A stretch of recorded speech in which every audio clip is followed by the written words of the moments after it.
with zero concerns for tenants. That ain't For example, right.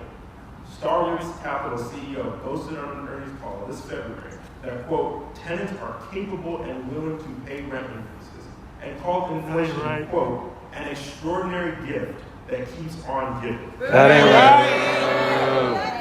Last year, Star Wars Capital posted record profits and saw their net income increase to $492 million. So, as mentioned by others, housing accounts for a large share of inflation. Any strategy that's going to bring down prices has to include a strategy to address the cost.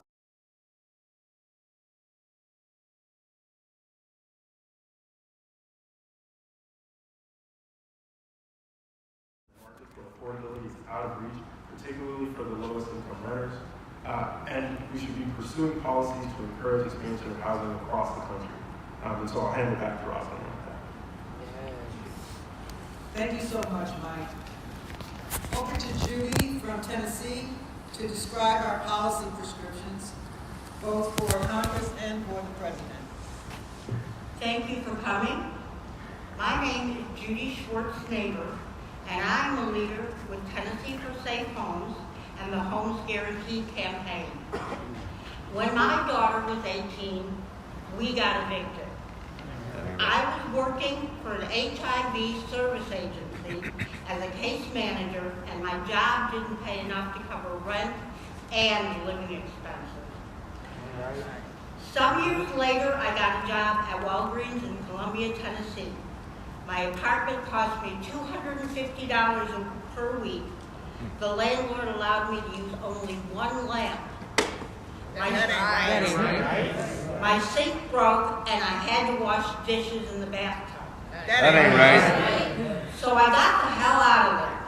I moved to a new place that had 3 different owners in 10 years. Now here I am, an older woman. I've watched roaches climb up my walls.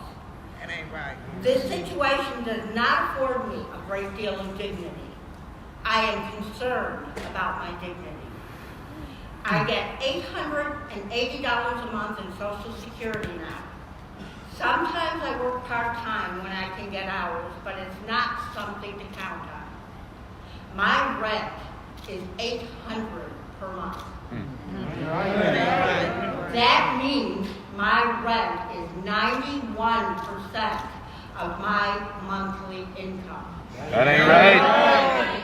There's nothing left. Tell me how I'm supposed to make that work. It doesn't work. It doesn't work for any of us. And that's what brings us here. We need Congress to pass a national tenant bill of rights, guaranteeing universal rent control, good cause eviction protections, a ban on source of income discrimination, and more. Let me be clear. We need this now. And any such policy should be written by tenants, not by people who speak for us.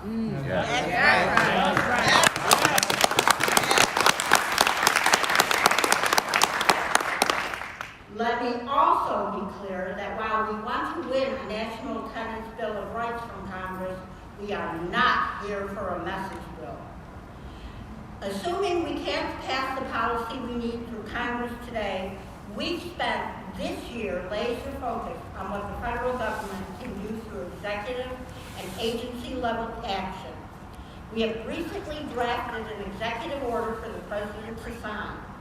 The order is the outcome of over 100,000 conversations with tenants across the country and 10 months of research with our policy and legal partners. One of the most important parts is adding conditions to government-backed mortgages.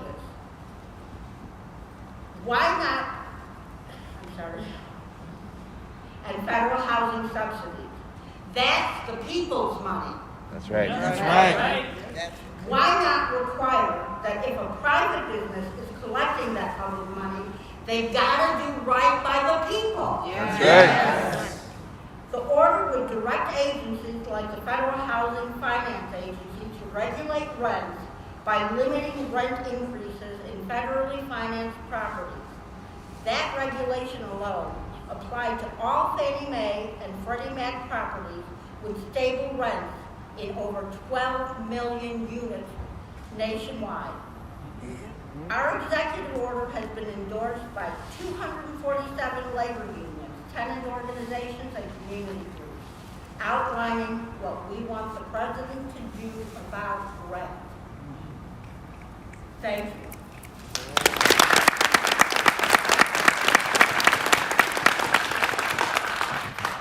Judy, thank you. Now to Thomas Silverstein with the Lawyers Committee for Civil Rights Under Law to talk through our legal justification for these policy prescriptions. Thank you, Rosalind. In the interest of time, I'm going to just speak about the legal authority of two agencies to act on these issues, the Federal Trade Commission and the Federal Housing Finance Agency. There are also actions that we've laid out in the proposed executive order for HUD, and if folks have questions about HUD's authority, please approach me afterwards, and I'd be happy to talk more about that. But starting with the FTC, the Federal Trade Commission Act prohibits unfair or deceptive acts and practices in or affecting interstate commerce. And the Federal Trade Commission is responsible for enforcing that statute. We believe it's a reasonable interpretation of the prohibition on unfair or deceptive acts and practices to say that rent gouging is an unfair practice. And certainly the rental housing industry in general affects interstate commerce. It's actually part of the underlying basis for the constitutionality of the Fair Housing Act. Furthermore, state consumer protection laws with similar UDAP or unfair or deceptive acts and practices provisions frequently address price gouging, particularly in emergency or disaster type situations. And we know that the COVID-19 pandemic has played a major role in leading to the current crisis that we're facing. So we believe that the FTC Act does provide the Federal Trade Commission with authority to curb rent gouging in particular through that UDAP or unfair or deceptive acts and practices authority.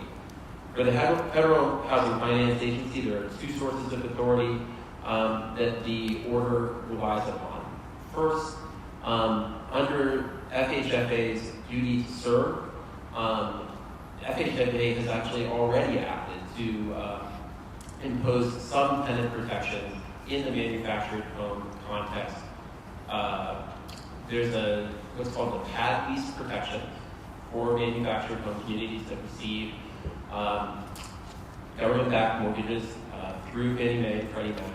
And those pad lease protections in particular have a right to a renewable lease, or basically just cause eviction protection in the context of manufactured home communities. Now, that same legal authority could be relied upon to curb rent increases as well, and that same authority can apply in the rural housing context and in the context of deals involving the preservation of affordable housing in addition to the manufactured home context. So that is an area where FHFA has authority to act.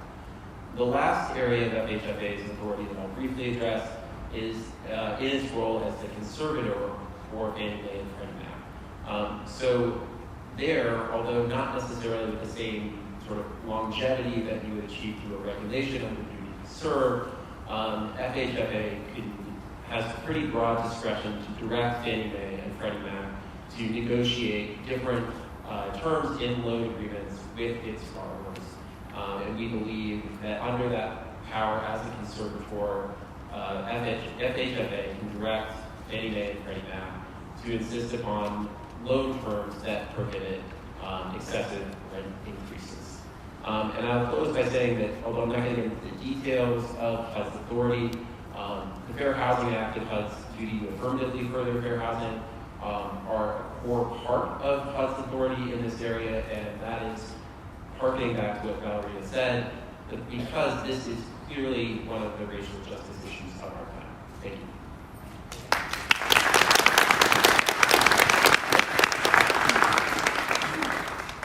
Thank you, Thomas. Over to Anthony from Chicago to share his story to underscore the urgency of taking action on this critical issue.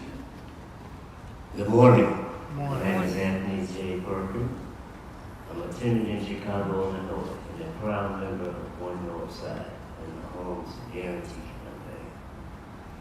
I've lived in my apartment in Roger Park for over 10 years. It's not a bad spot. If you're Osco, Walgreens, right across the street. The bus line is right there. I'm 2 blocks away from the lake. When I first moved in, I had to pay no rent. It was my first apartment after my family and I were homeless.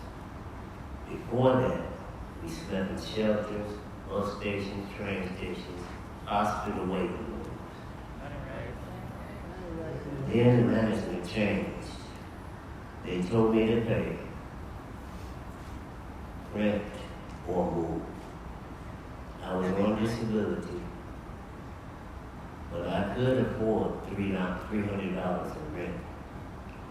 Management changed again. They hiked the rent to $450, then to $600, then to $850. Now they're asking me for $1,300. They say we're giving you a break because these apartments are worth $1,800. I said, you gotta be kidding. I've worked hard all my life. I've been a pharmacist assistant, insurance salesman, taxi driver, and a restaurant manager. Last week, my son and I went and watched the carnival and we ordered takeout. I'd like to be able to do these things a little more often, but it's damn near impossible. When I got to D.C. on Tuesday, my son called me. The landlord had to notice. They renewed my lease. We've been served. That ain't right. I've been a good tenant for 10 years. This new landlord has owned this place for 7 months or less. But they can put me out on a whim. It makes me furious. When I get back to Chicago today, I don't know what I'm going to do. If I get put out, I don't know where I'm going to go. I want you to sit with that for a second. I do not know where I'm going to live. We need people like you fighting for us. I need you to go to bed at night thinking about us. I need you to wake up in the morning thinking about us. No matter how fancy these buildings are, no matter how far you are from my experience, I need you to know, or I know that you got our backs. That's right. Got your back.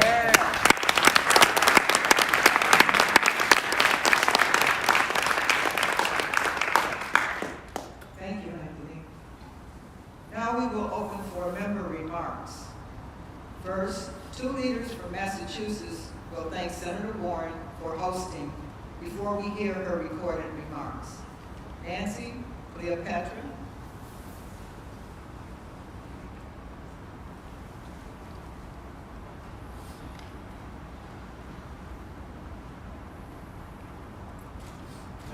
We got your back. Got your back. Take your time.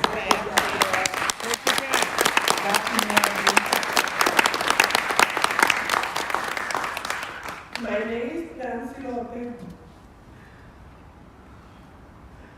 I am in Springfield, Massachusetts. I'm from neighbor to neighbor, and I'm a proud member of the Home Quality Company. I live in a house with my daughter, my 7 grade kids, 5, 7, 8, 9, 10, 11. In October, Orlando said he gave us 7 days to leave the home. That ain't right. Orlando walked out to see, can you imagine them being given 7 days to back home to family, Thailand? And the rent is too high. My kid asked the mother, why people look at us my daughter say, I not can afford it, buy no shoes or no other clothes. But I live with a family. An unused place during this 2000 for us, 2002 is too much. Right. We pay for water, light, gas. There's nothing left. We don't have nothing. My grandkid have been asking me and the mother, do we go to see Christmas tree, only Christmas tree? And then present, my daughter say, we not can afford it. But I let we are family together. I want to ask the president today, give me 2 minutes to talk to him. Yes. To be in my shoes for 5 minutes Yeah. and let me use the shoes, how he feel what happened. The rent led to get down. My family someday. My grandkid even came out of Christmas tree. The other day, we walked to a place of rich people we passed, they throw stuff. And my grandson would catch it like this. And no, it's not, but I said very strong. He wanted it died in my heart. And so they're right here in hurry. They need to do something. It's too high. The rent kid, that's not for me and for another family. Right now, my heart is very broke. Broke because my grandkids, 7 grandkids. They don't care for a lot of people, okay, it's not broken. The same Christmas come, the time in the day. This is happening. A lot of people don't know, but it's happening. We got your back, Nancy. We got your back.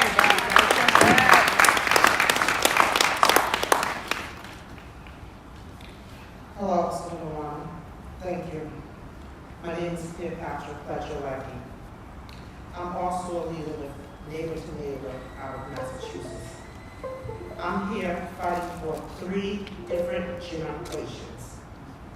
My grandmother, my father, and me and my children.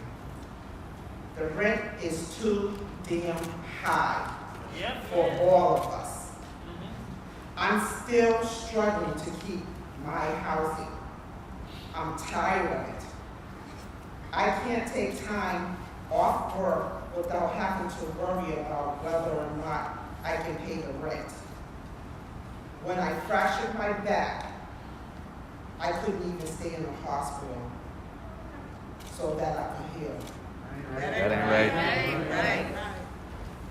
I want to be able to support my parents and my grandparents in their old age, but I can't.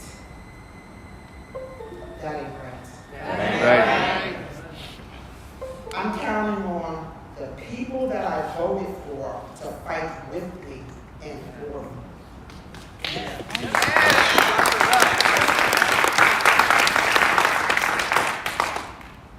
That's why we're so proud to introduce recorded remarks by our Senator Elizabeth Warren. Thank you, Senator Elizabeth Warren from Massachusetts.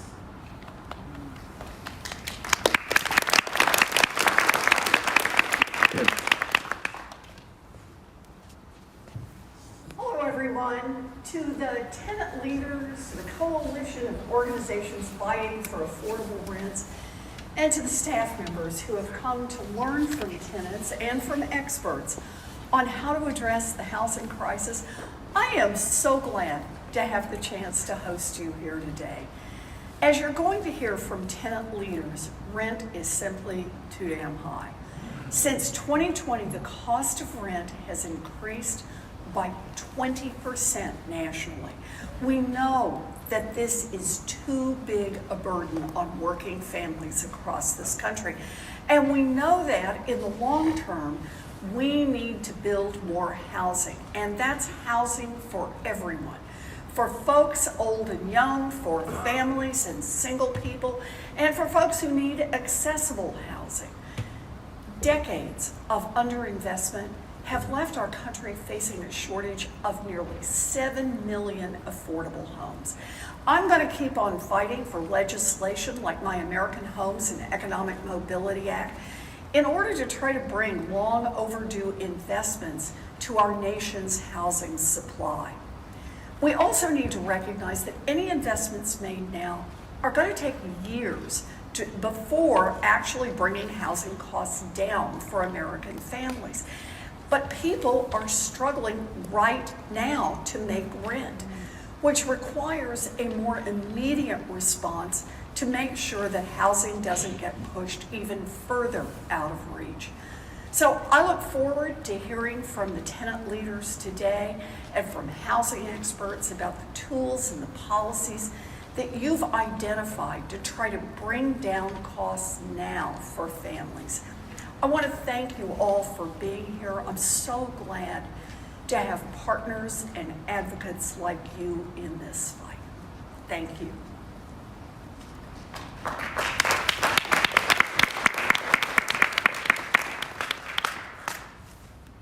I want us to recognize Congressman Jamaal Bowman has joined us in the room. Thank you for being here.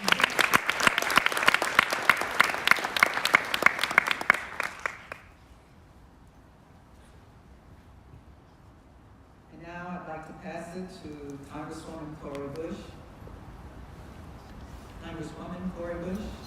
Good morning, and thank you everyone for being here and for your work, your deep work, and let me first say saving lives, because this work actually saves lives, and this work is a work that when you save a life, you save a family, you save a family, you save communities, you save our country, you save our world. So thank you for the deep work that you all do every single day. And to every single person that has shared, thank you for sharing your stories with us. I'm sorry that you have a story to tell, but it is our work as legislators to make sure that we're not only listening, but that we listen with action. We back it up with our actions. It was really difficult to hear your stories. I know that many of you do know my story as someone who has lived unhoused before I came to Congress. It was a big part of my work just as an activist after I went through being unhoused, and it's the work that our office is committed to doing every single day to be able to solve it, not just to do the work. I don't believe in tossing crumbs from the table. I don't believe in I'm a nurse, I don't believe in putting a Band-Aid on something that's bleeding. You have to fix it. So, but thank you to Senator Warren, to the Home Guarantee Campaign, all you do. People's Action, Liberation in a Generation, and their partners for hosting this extremely timely briefing. We've been hearing it all across the country, what has been happening. Special thank you to the tenant leaders, the organizers, and advocates who took time to travel all the way here to DC and advocate for tenant rights. Particularly organizers, I have to call out Action St. Louis, I see Kennard back there from my district. The need for housing is universal, but access to housing, we know, is not. Housing is not a luxury nor a privilege available to those who can pay whatever cost the landlord demands. We know that rent prices are among the fastest growing inflationary measures that renters are either forced to pay or lose housing. That's not much of a choice. Renters are forced to cut back spending for food, clothing, transportation, and other essential daily needs in order to afford those rising rent costs. No, it's not right. The affordable housing crisis has left millions of people unhoused when we had not fixed the problem before. So we're adding to this problem. Unhoused or housing insecure, and addressing it has been a priority for me since my first day in office, even from prior to me taking office. from literally sleeping on the Capitol steps or not sleeping, because once they figured out you can't sleep on the steps, you can't lay, then we were up for the next 4 days, me and my brother here, on those Capitol steps for 4 nights and 5 days to reinstate the federal eviction moratorium, to introducing comprehensive legislative plan that would end the housing crisis by 2025, which is the Unhoused Bill of Rights. And our staff person who worked on that so diligently, Kiara, is right here. Kiara, would you stand so people can see that?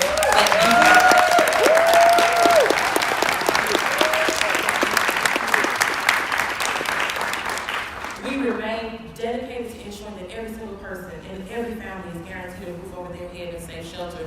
I know what it's like to wonder when I get off work if I'm going to come home and there is an eviction notice on my door. You know, I know what it's like to wonder if there's going to be a 3-day pair vacate, or if it's a 10-day pair vacate, or if it's a 7-day. I know what it's like to not know where I'm going to lay my head, me and my children.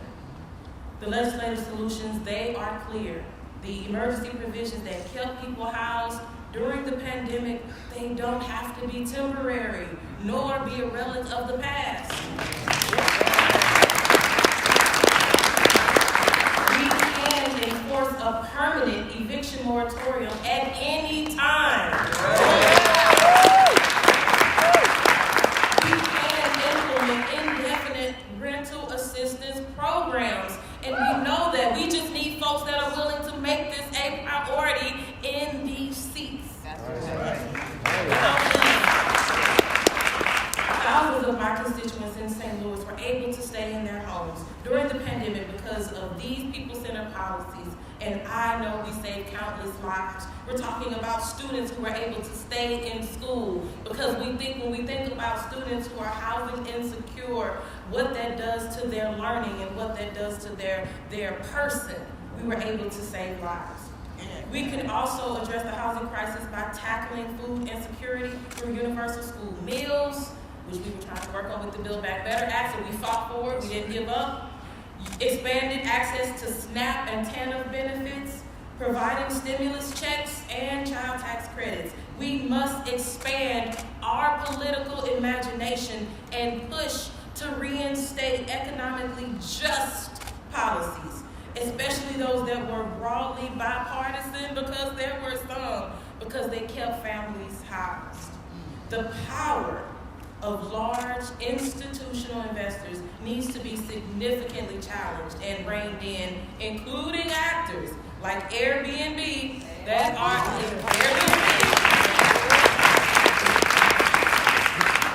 pricing residents out of their own neighborhoods.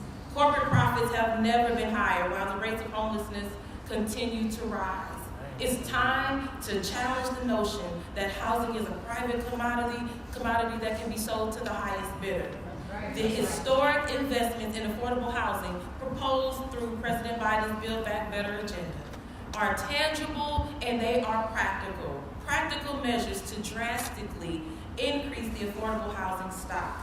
We need your voices. We need what you bring. We need your pressure. We need your action, and that of those of the million renters across this country, to pressure the Biden administration to invest and revamp our nation's housing stock.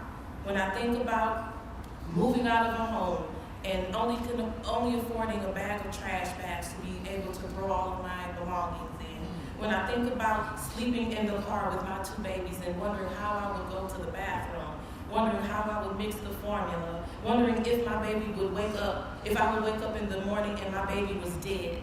When I remember that, because it was getting too cold at night, no matter how warm it was during the day, at night, it was too cold.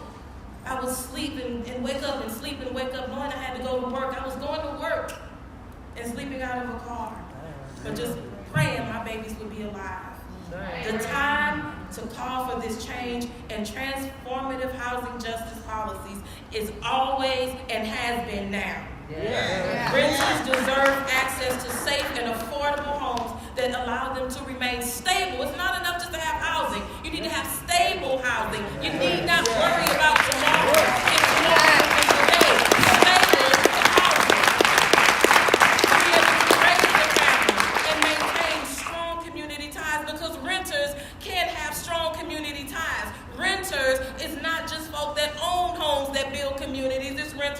well. Yeah. So thank you again for inviting me to participate in this briefing. And I look forward to working with each and every one of you as we have done, and we will continue to do housing justice for all. And thank you to Senator Warren and everyone who convened us today. Thank you.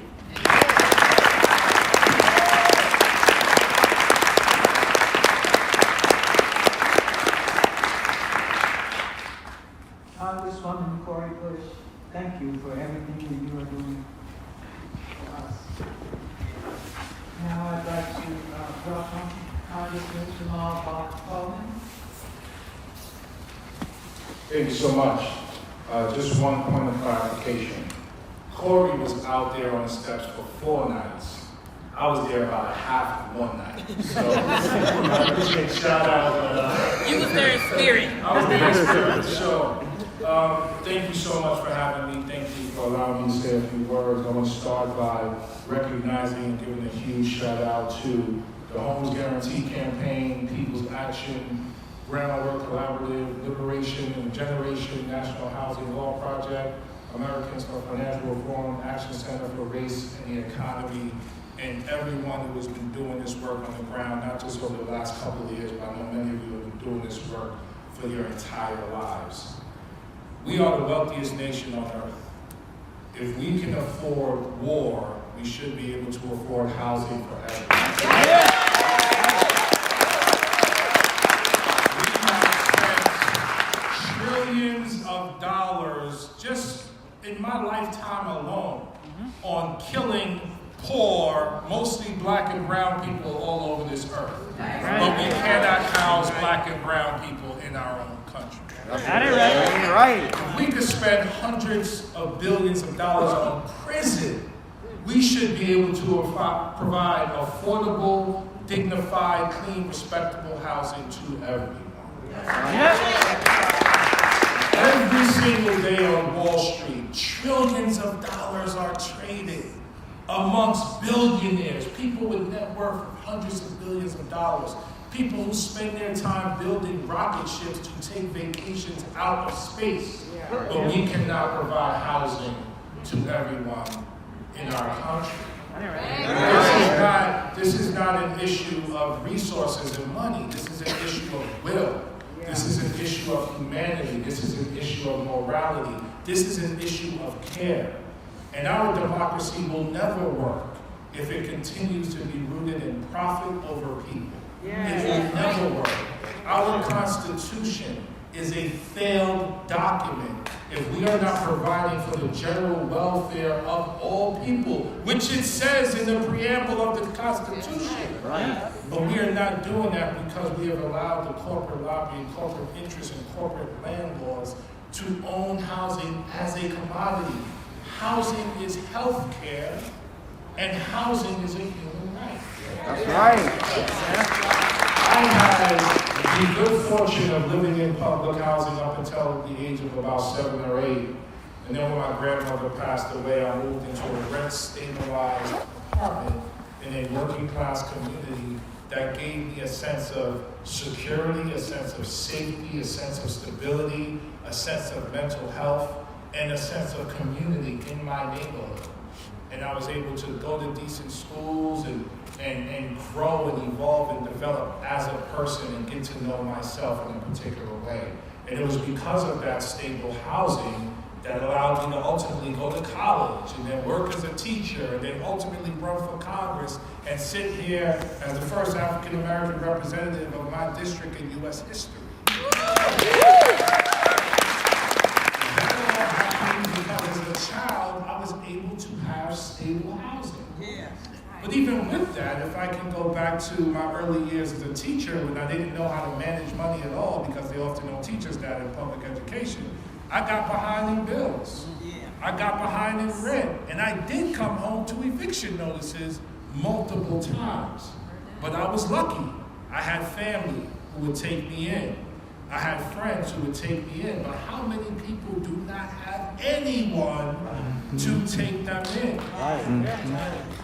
Housing is a human right. And the rent across this country is too damn high. That's right. And what's crazy is it is going up since the pandemic. And everyone sees it, everyone knows it, and everyone's living it, but our colleagues in Congress don't have the guts and the courage and the humanity to do what's right. To Cori's point, all we have to do is build more housing. That's it. Build more housing and provide it for everyone. And I don't just want to focus on housing. I'm so glad Cori did this. The rent is too damn high. Utilities are too damn high. Food is too damn high. Childcare is too damn high. Transportation is too damn high. Gas and energy is too damn high. And it should be clean, by the way.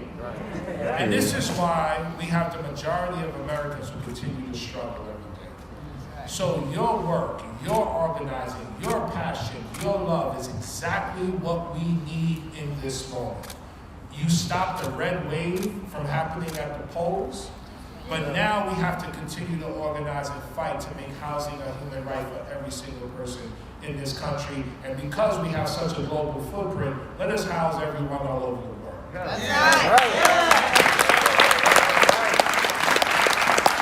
The resources are there. The will is with you all, the people. And when we think about American history, transformational change has always come from the people. Always. First. And then once the people fought and demanded and literally died for our rights, that's when things changed. The civil rights movement is a good example of this. But as we all have learned from that movement and many others, this is going to be a fight for the rest of our lives. And I'm down to fight with you. Y'all with me? So, again, thank you so much for what you do. Please continue to push the agenda and the envelope and be very aggressive at every level of government. Federal, state, county, local. Don't let them tell you they ain't got no money. That's right. Obviously, we want to support the people in Ukraine fighting against Russia. But I want to use this as an example. That war started. And what did we do?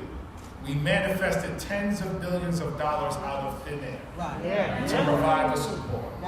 We can manifest tens of billions of dollars out of thin air to provide housing for every So thank you all so much. Keep fighting. I'm with you. Thank you so much.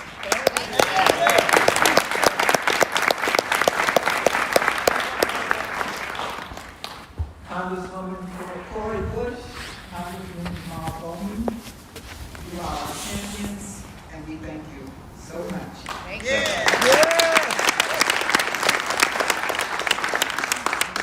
Next up is Will Sens from California, who will outline the stakes for us in this room.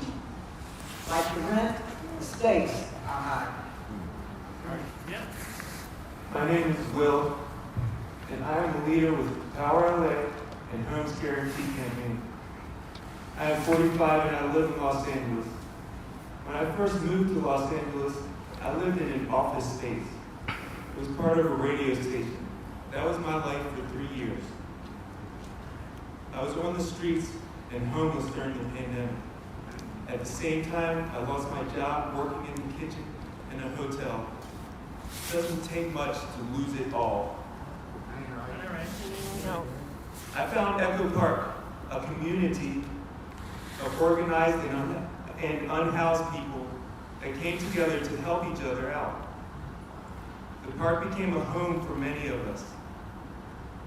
The city responded by sending 200 squad cars to shut us down. That ain't right. They gated the park, threw our things away. They threw us away. That ain't right. That ain't right.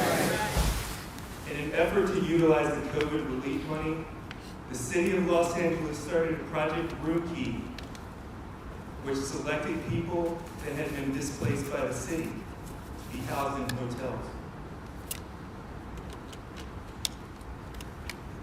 I was selected as one of these people. In this program, I experienced carceral conditions living. We couldn't move in and out of the hotel freely. things went missing or were stolen. Eventually, our room keys expired.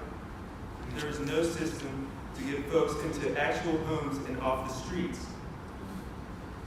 There are over 60,000 houseless people in LA. What is happening in my city should be an alarm to all of you.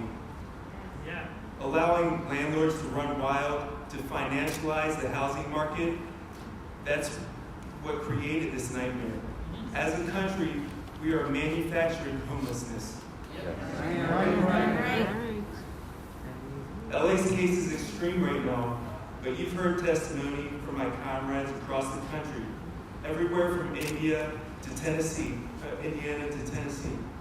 Where are we supposed to go when we can't afford our homes? Like the rent, the stakes are too damn high. We need you to do everything in your power to learn this issue, engage with your constituents to understand our struggle, educate your bosses and your colleagues, and work with the tenants to take action. Yes.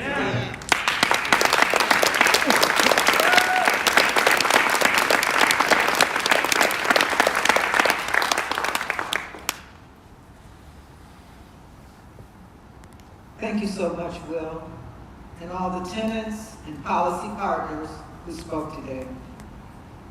Thank you to the members who shared your remarks.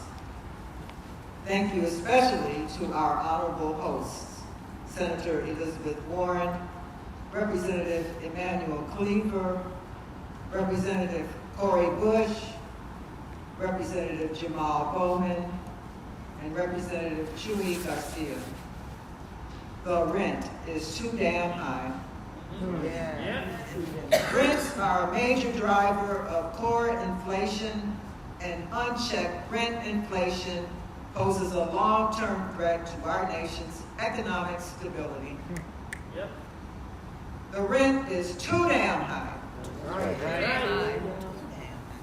Beyond the economic impact, as you've heard today, is breaking people's spirits, wearing us down, and burning us out.